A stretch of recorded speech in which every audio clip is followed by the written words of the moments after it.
días a todos. Les voy a pedir a los que estamos aquí presencial que nos vayamos acomodando. Buenos días también a aquellos que están viendo por internet. Vamos a comenzar la clase de la escuela dominical de hoy, este estudio bíblico. Vamos a pedir al Señor su guía en este momento para que su palabra obre sin obstáculos en nuestros corazones. Padre, te damos gracias por tu palabra, te damos gracias porque nos la dejaste para revelarte a nosotros, para mostrarnos quién sos, para mostrarnos tus propósitos para con nosotros y para mostrarnos nuestra necesidad de vos.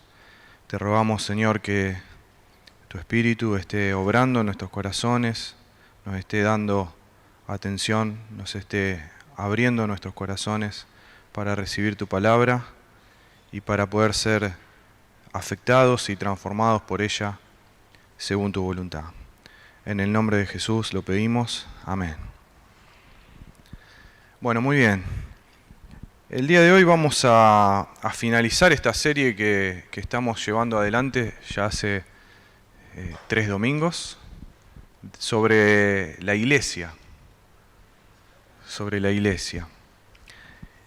Hemos visto algunas figuras de la iglesia en la palabra del Señor, como Pablo la compara con un cuerpo, con la esposa del Señor, también con un edificio. Hemos visto eso, hemos visto su expresión, su naturaleza, hemos visto cómo se expresa hoy con los retos y las oportunidades que tenemos en la actualidad.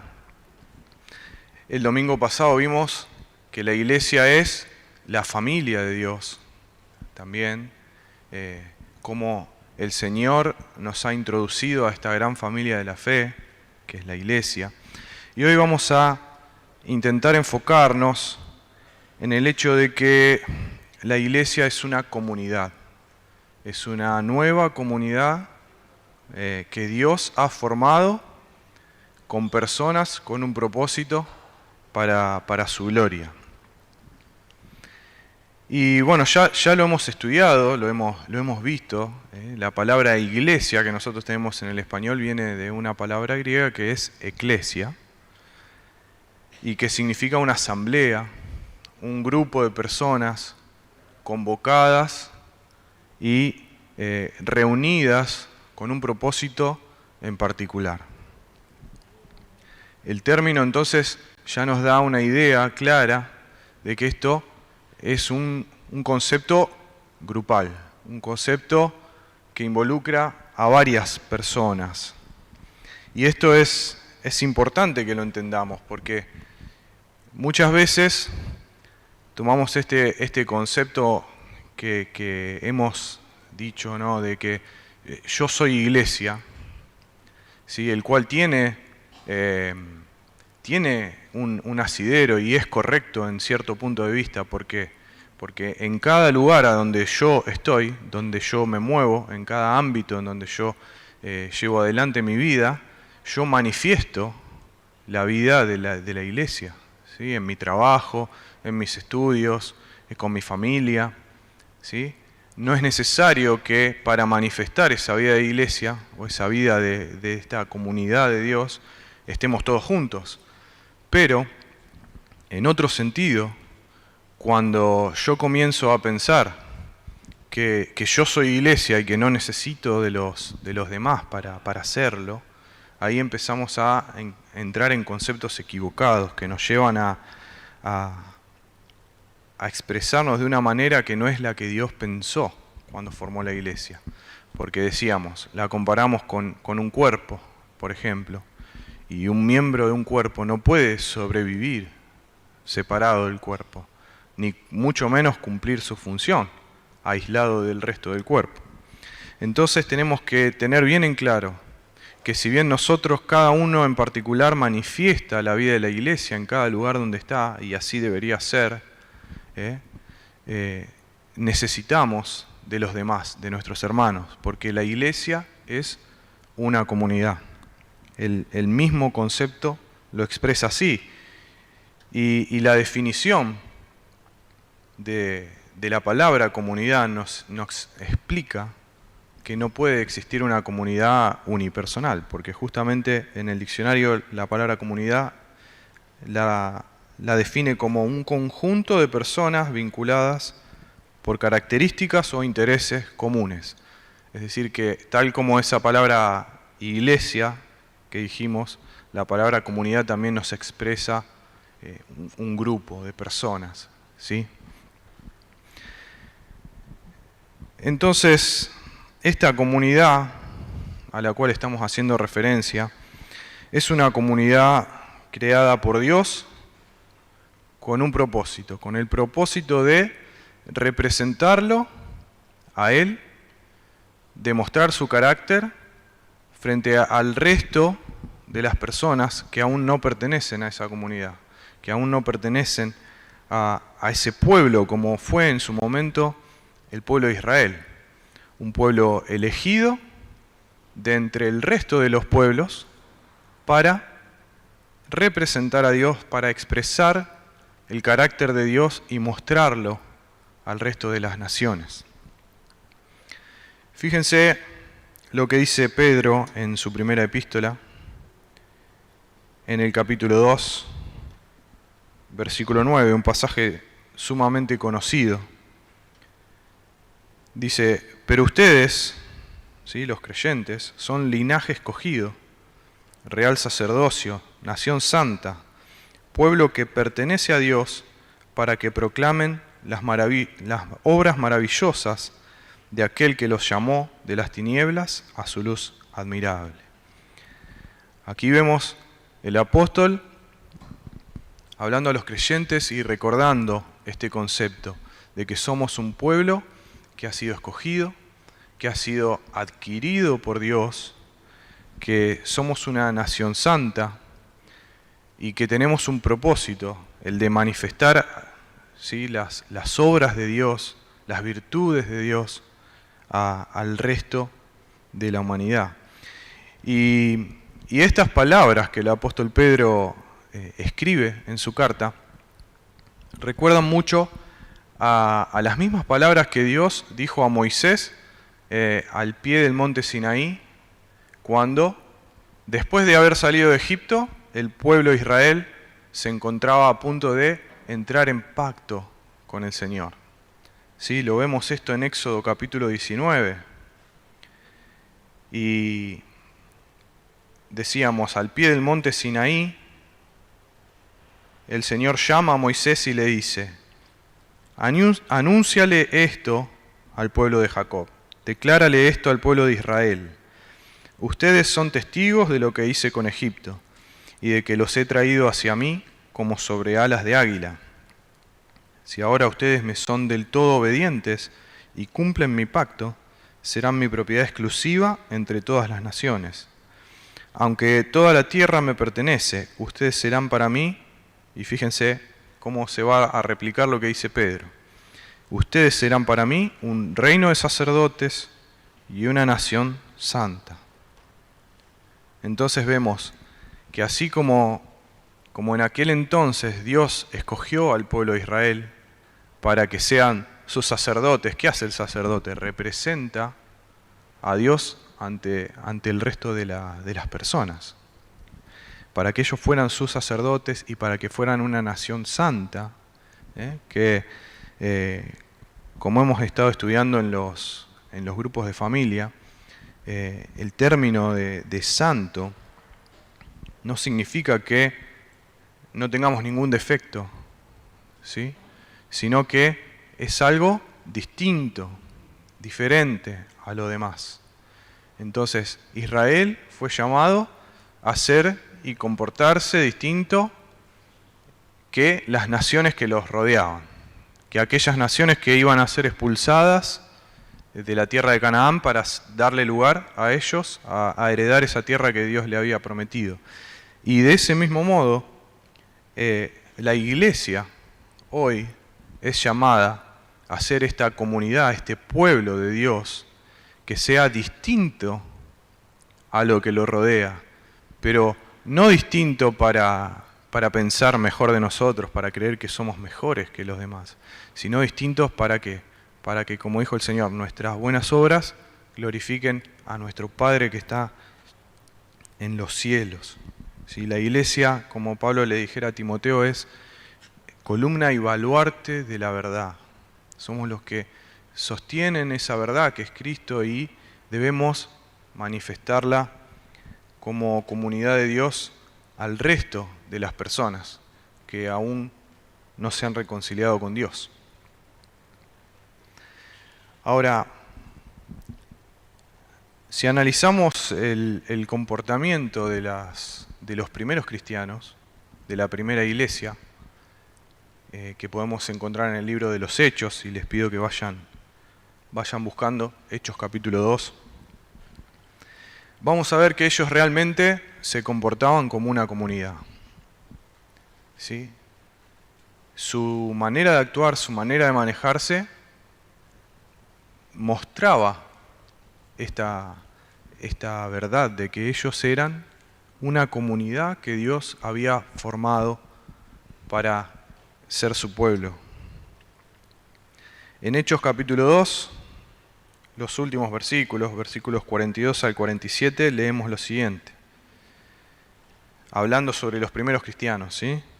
Se mantenían firmes en la enseñanza de los apóstoles, en la comunión, en el partimiento del pan y en la oración.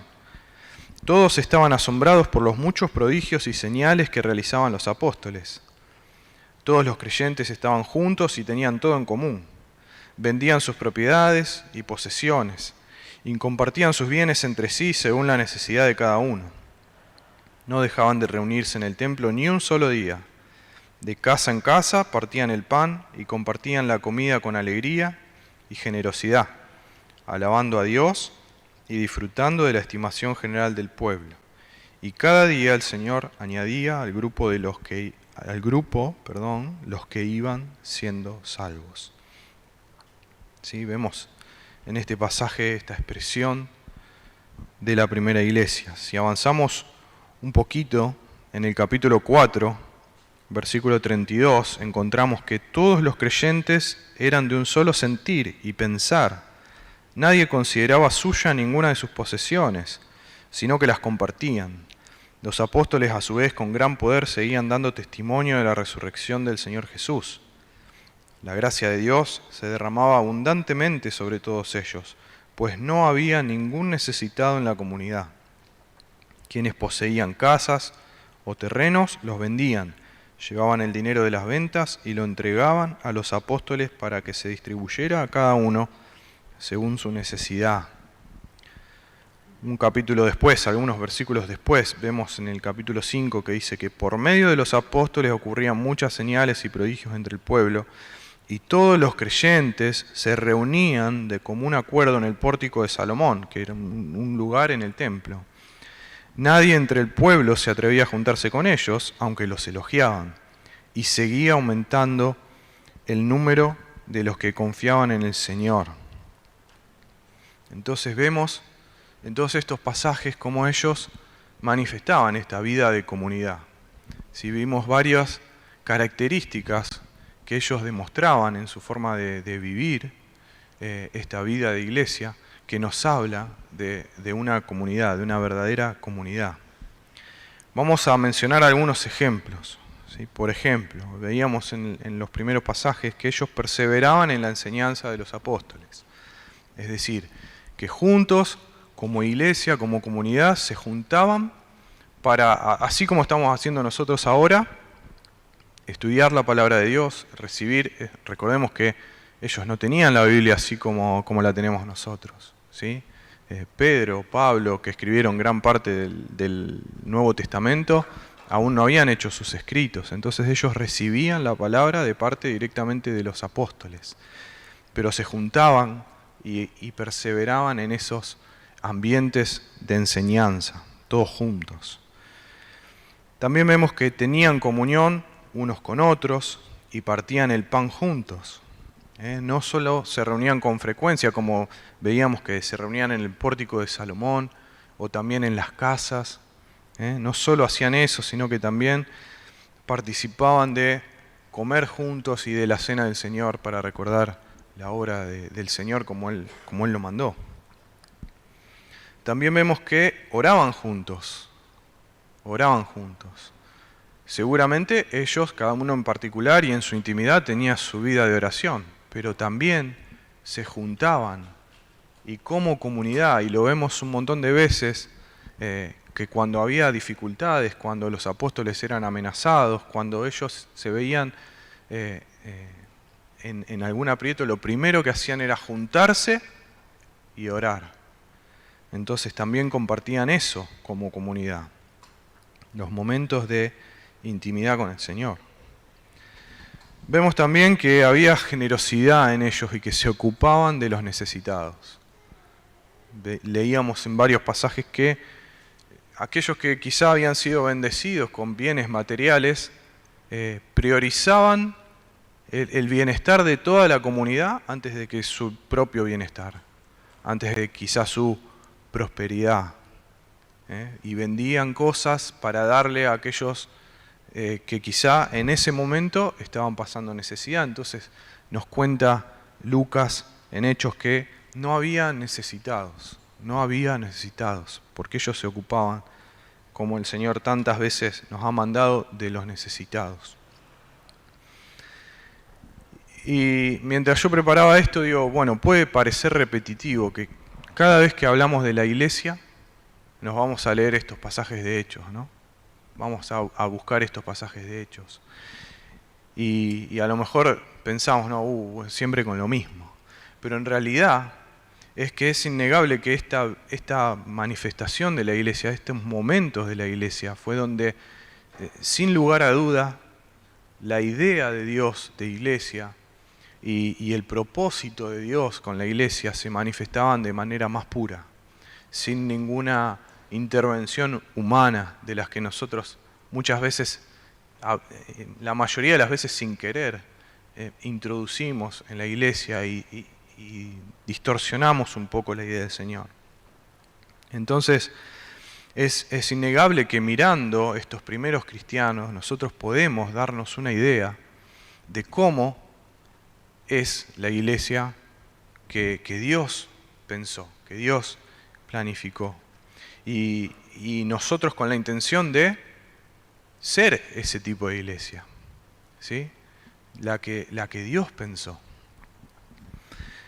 Pero también tenemos que tener cuidado en cómo afrontamos, cómo encaramos estas comparaciones, ¿sí? Entre nosotros y aquella iglesia.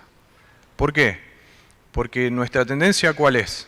A decir, bueno, ellos son el modelo de iglesia que Dios pensó. A ver, ¿qué hacían? Hagamos lo mismo. ¿Cierto?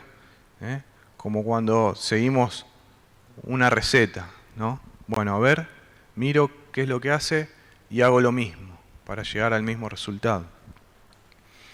Y tenemos que tener cuidado porque podemos caer en este error de pensar de que si nosotros hacemos lo que ellos hacían, vamos a tener los mismos resultados que estamos viendo en el libro de los Hechos, donde vemos una iglesia creciente, donde cada día nuevas personas llegaban a la fe y se unían a esta comunidad, en donde era una iglesia que era influyente en su entorno. Vemos que el pueblo los miraba y aún los que no se animaban a unirse los elogiaban y decían, qué bien, ¿no? Eran influyentes.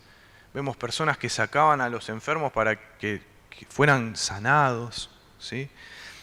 Una iglesia afectando todo su entorno. Y una iglesia que sobre todas las cosas llevaba adelante el propósito de Dios que Dios les había encomendado, de llevar el Evangelio. Entonces, ¿qué hacemos para no caer en este error de decir, bueno, a ver, tenemos la lista de las cosas que ellos hacían, vamos a hacer lo mismo, ¿sí? ¿Qué hacemos? Podemos hacernos otras preguntas. algunas preguntas que apunten, por ejemplo, a por qué hacían ellos lo que hacían. ¿Eran las actitudes que ellos tenían los que los conformaron en una comunidad? ¿O, por el contrario, ellos eran una comunidad por alguna razón y eso se manifestaba en estas actitudes, en estos comportamientos de comunidad? Entonces, si nos enfocamos en las actitudes, ¿sí? Vamos a intentar hacer este ejercicio. Ver estas actitudes que mencionamos que ellos tenían y vamos a ver en la palabra de Dios que otras personas también actuaron de este modo, manifestaron estas actitudes, como veníamos diciendo, pero, sin embargo, realmente, en verdad, en lo profundo de su ser, no pertenecían a esta comunidad, ¿sí? A la comunidad del pueblo de Dios. Como para intentar ver que en sí no es la actitud, como decíamos, sino que hay algo más profundo que las cosas que hacemos para poder ser la iglesia que el Señor anhela. Entonces, ¿qué dijimos? ¿Sí? Que la primera iglesia permanecía en la enseñanza, ¿sí? Tenía ámbitos en donde se enseñaba la palabra de Dios, donde ellos juntos aprendían y enseñaban la palabra de Dios. Como puede ser, dijimos, este momento que tenemos cuando dentro de un rato alguno de los pastores también traiga la palabra del Señor, o cuando hacemos un pequeño estudio bíblico en los núcleos.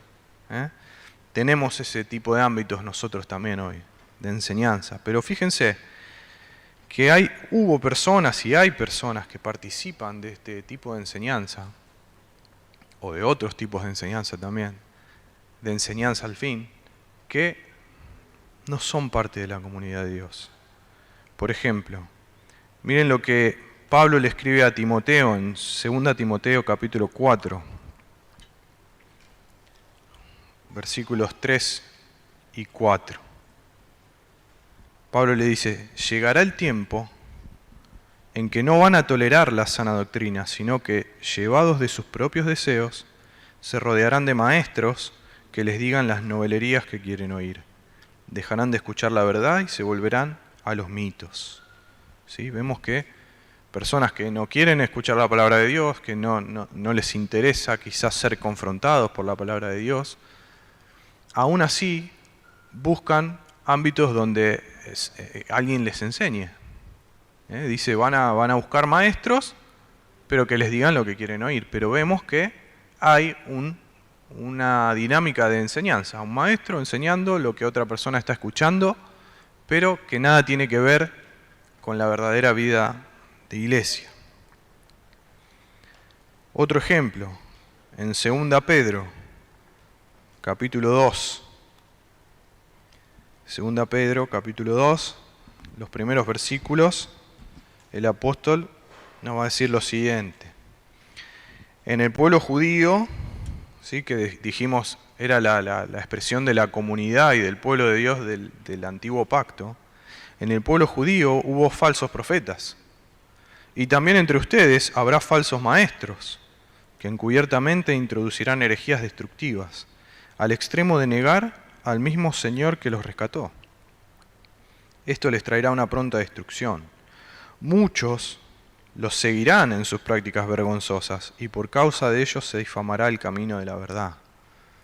Vemos otra vez maestros que están enseñando otra cosa distinta a la verdad, a la revelación del Señor que tenemos en su palabra, y mucha gente siguiéndolos y escuchándolos, ¿sí? Aprendiendo, unos enseñando, otros aprendiendo cosas que nada tienen que ver con la doctrina del Señor, pero sí en estos ámbitos de enseñanza que decíamos que la primera iglesia parecidos a los que la primera iglesia podía llegar a haber tenido, ¿sí? Donde un grupo de personas aprendía.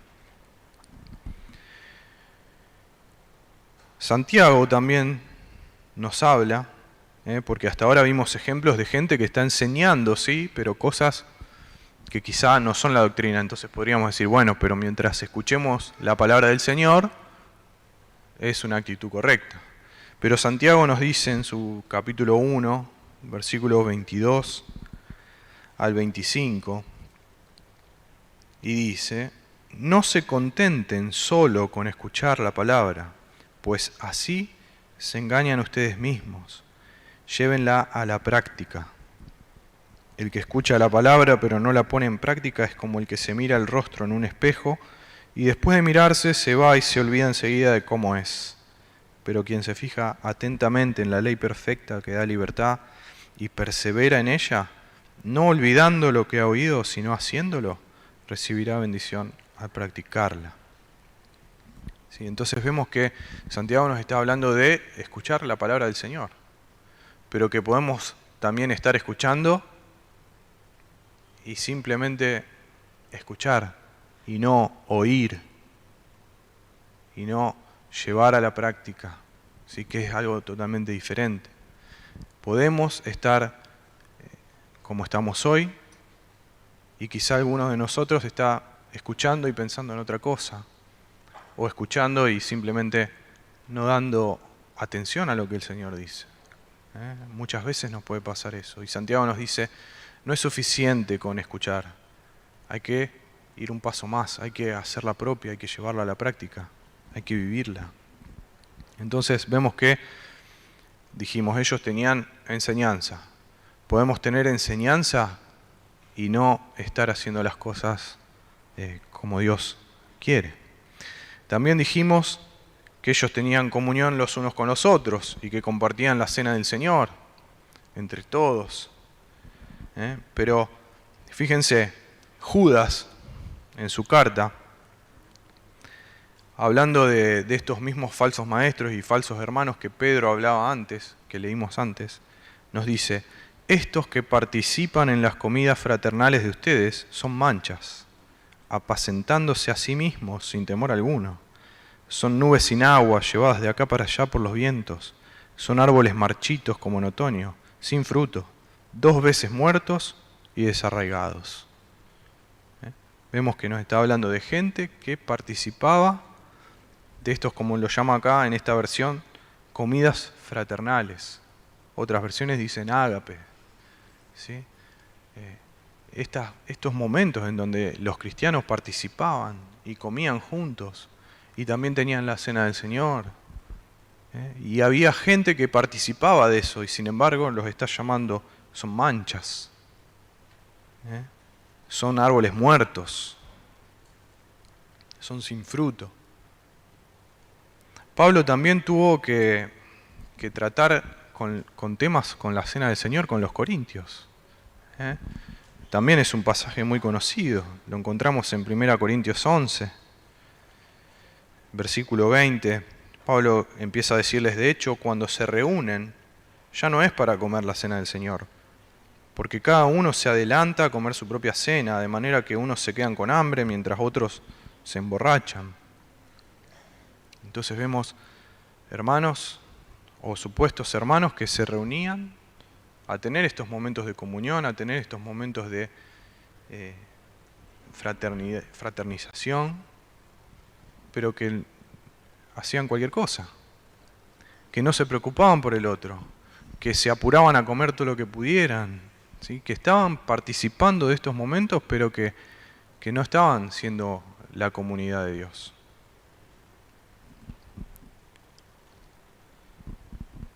También hablamos de las oraciones, ¿no? Cómo ellos perseveraban en las oraciones y se juntaban a orar.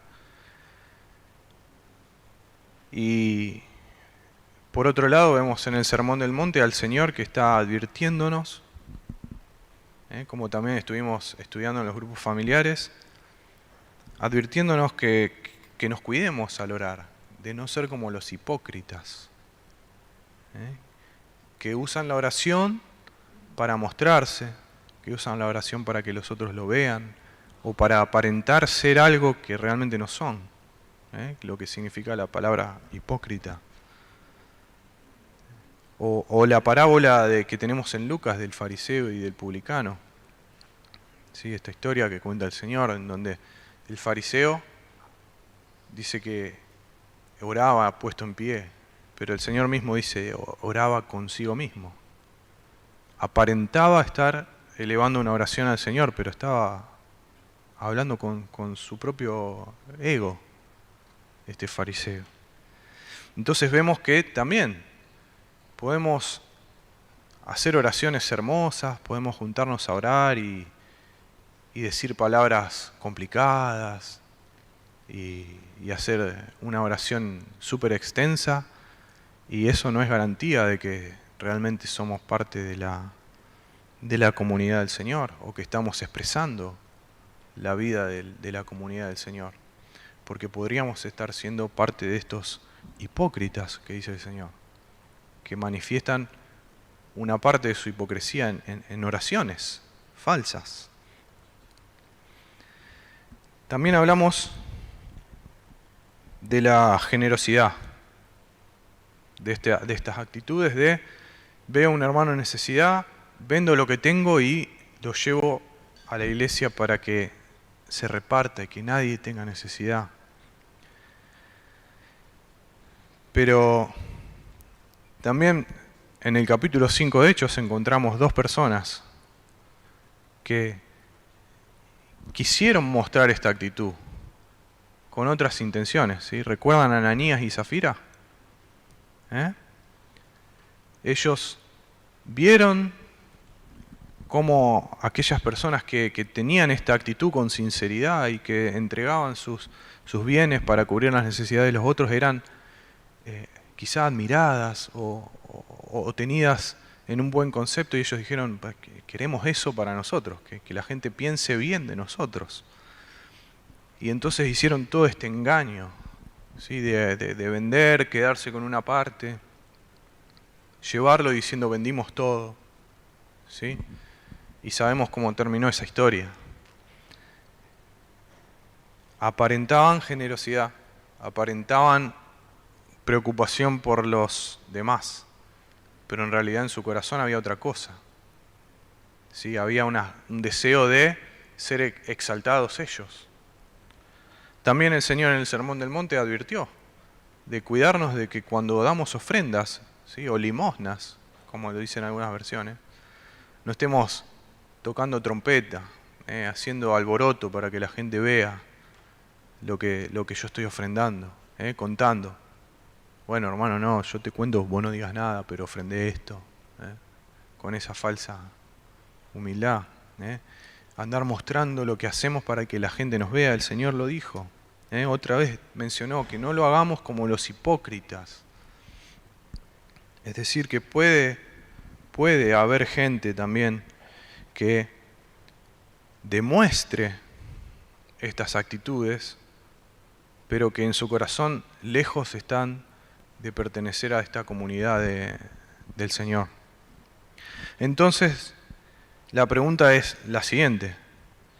Si no son las actitudes lo que hacían que esta iglesia fuera una comunidad creciente y que cumplía el propósito del Señor, ¿qué era? ¿Sí? No sé si ustedes se convencieron. Yo me convenzo de que no eran las actitudes lo que los hacía, podríamos decir, entre comillas, efectivos en cumplir el propósito de Dios, en mostrar esta vida de pueblo de Dios. ¿Qué era entonces? ¿Sí?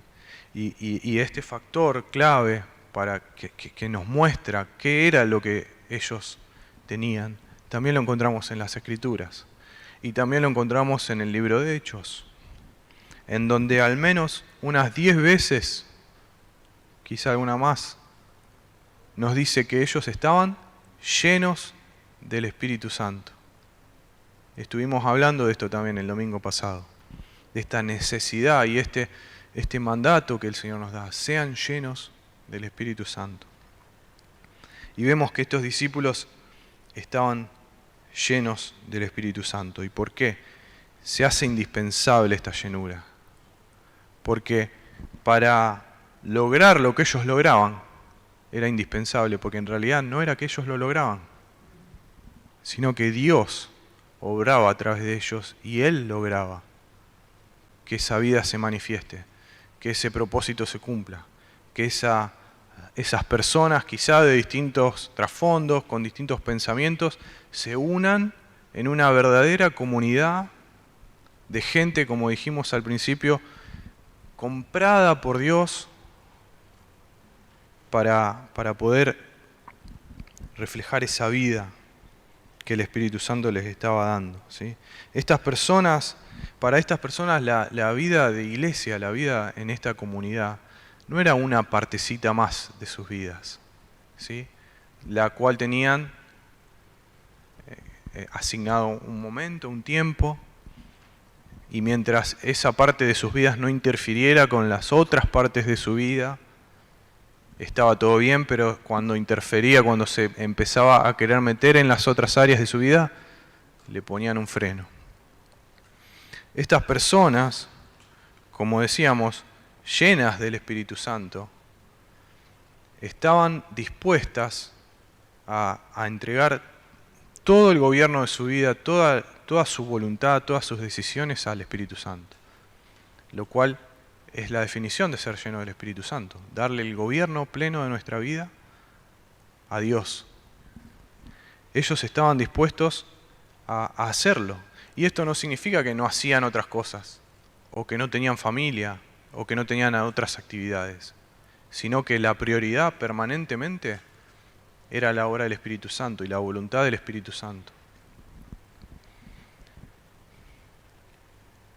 Pablo le escribe a los Corintios y les dice que todos fuimos bautizados por un solo espíritu para constituir un solo cuerpo.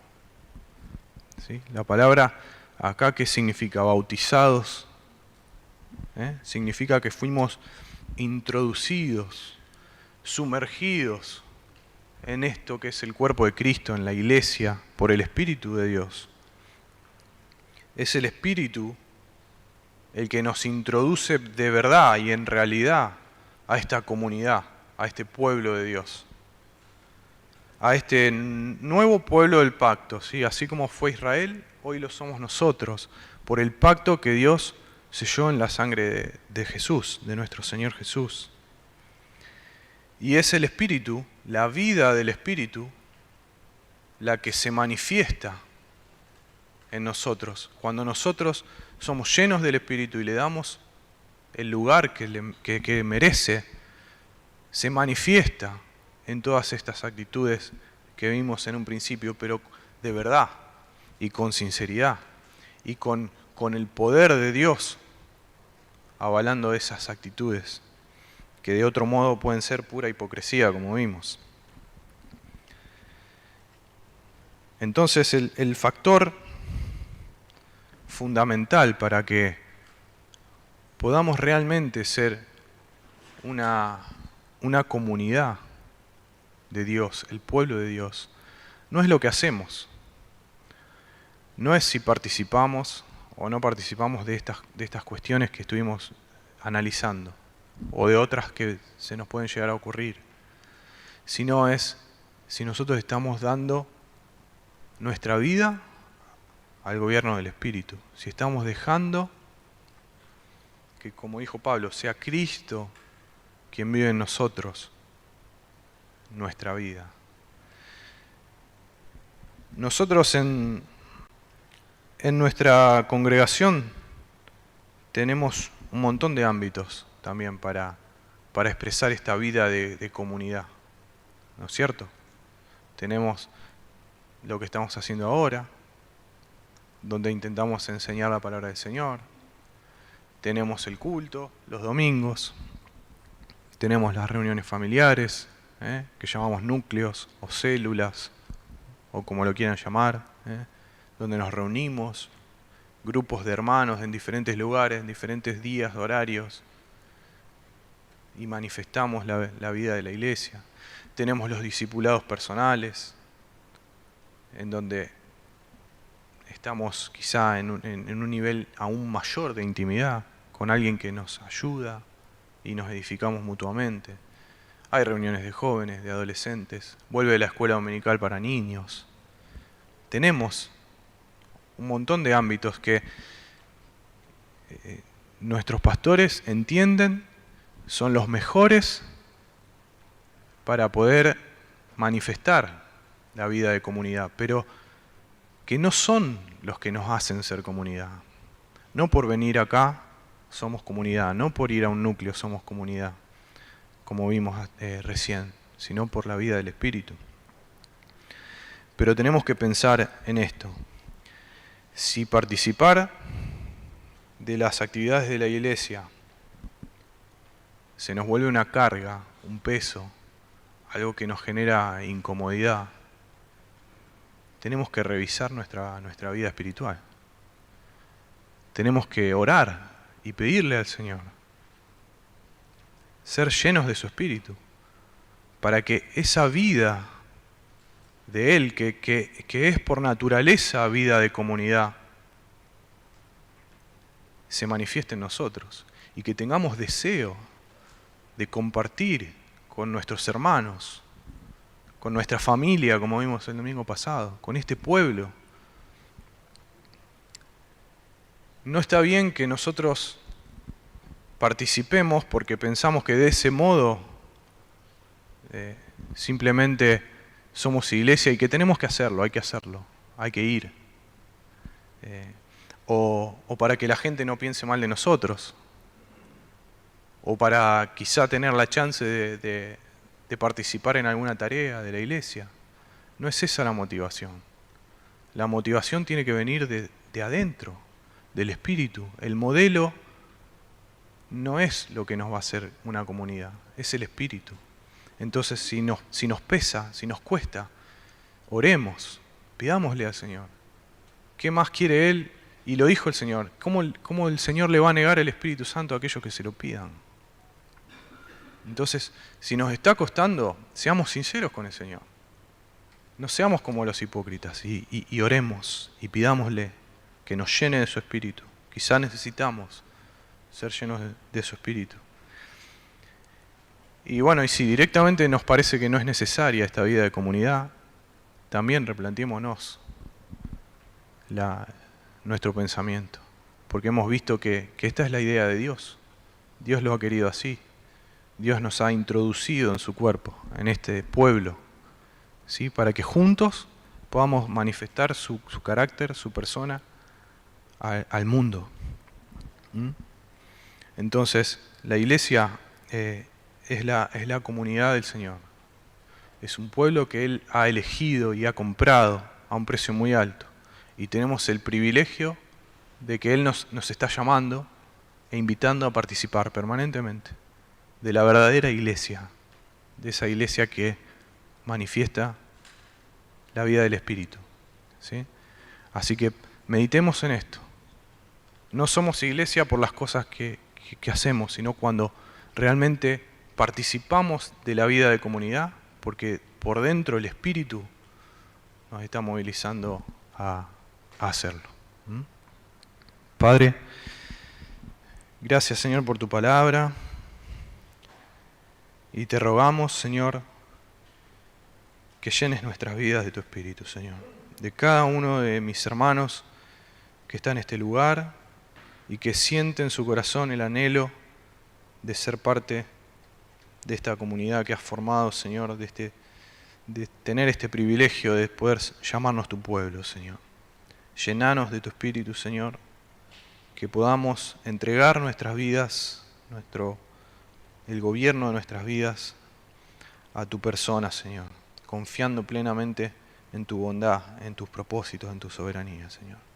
Manifestate a través de nosotros también a aquellos que no te conocen, Padre, para que puedan llegar a reconciliarse con vos. Permanece con nosotros en el resto de este culto, Señor, que es para vos. En el nombre de Jesús, amén.